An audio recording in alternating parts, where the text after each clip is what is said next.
Bismillahirrahmanirrahim. Assalamualaikum warahmatullahi wabarakatuh. Alhamdulillahirabbil alamin.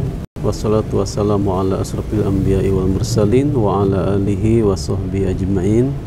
Alhamdulillah teman-teman sekalian, pada sore hari yang cerah ini saya bisa kembali menjumpai teman-teman sekalian. Dalam hal ini saya ingin kembali berbagi tentang kesembuhan melalui pengobatan Al-Quran. Suatu hari saya pernah datang ke tempat seseorang, ke tempat pasien. Ketika saya memasuki rumahnya, pasien itu seorang laki-laki sedang berada terbaring di tempat tidur, terbaring di tempat tidur, kemudian dalam keadaan tangannya kaku. Dia terbaring tapi tangannya ke atas seperti ini, seperti ini.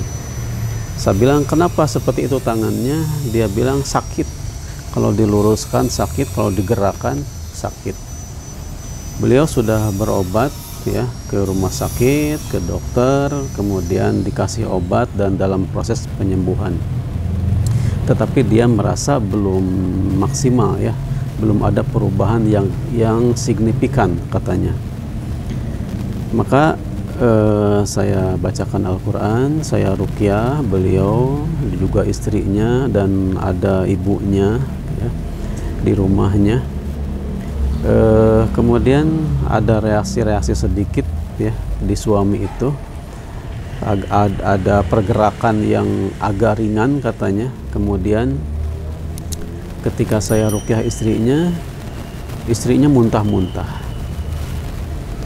Singkat cerita, selesai ruqyah dan saya kasih arahan ruqyah mandiri dan alhamdulillah dijalankan. Satu hal yang mungkin harus digarisbawahi bahwa orang tersebut ternyata tidak begitu yakin dengan ruqyah, tidak begitu percaya dengan ruqyah, Tetapi saya yakinkan, saya sampaikan bahwa ruqyah ini adalah pengobatan sunnah dari Rasulullah Shallallahu Alaihi Wasallam. Karena kalau tidak yakin, tidak ada gunanya untuk kita meruqyah orang yang sakit tersebut. Dan alhamdulillah mendengar penyampaian yang saya sampaikan, mungkin dia ada sedikit perubahan dalam pikirannya dan meyakini bahwa ruqyah ini sebagai ikhtiar, doa yang dipanjatkan kepada Allah untuk menemukan kesembuhan. Alhamdulillah setelah sekian lama berjalan, qadarullah dengan izin Allah Subhanahu wa taala, beliau merasakan kesembuhan dan sekarang sudah kembali beraktivitas, sudah kembali beraktivitas sebagaimana biasanya, keluar rumah, mengendarai motor, mobil, sudah kembali normal lagi. Itu teman-teman sekalian salah satu pengalaman saya, orang yang sembuh dengan perantaraan ruqyah syariah dari penyakit yang membuat badannya kaku, badannya saraf-sarafnya kejang, tidak elastis, Kemudian setelah satu kali ruqyah saja, qadarullah dengan izin Allah, atas kekuasaan Allah Subhanahu wa taala, beliau disembuhkan.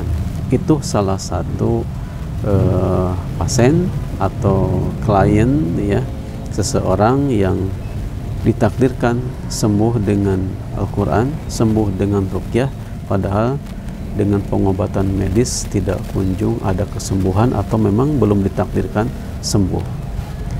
Kenapa? Kemungkinan besar medisnya ada, dan yang paling dominan menurut saya adalah penyakit non medis. Jadi ketika dalam tubuh seseorang ada sakit medis dan ada non medis, maka pengobatan medis akan mengobati sakit medisnya dan non medisnya tidak bisa terobati dengan pengobatan medis.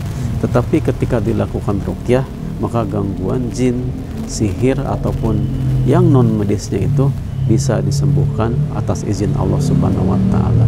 Demikian, mudah-mudahan bermanfaat dan menjadi pembelajaran bagi kita semua agar kita dijauhkan dari segala gangguan jin, sihir, ain dan sebagainya. Amin ya rabbal alamin. Barakallahu fikum. Assalamualaikum warahmatullahi wabarakatuh.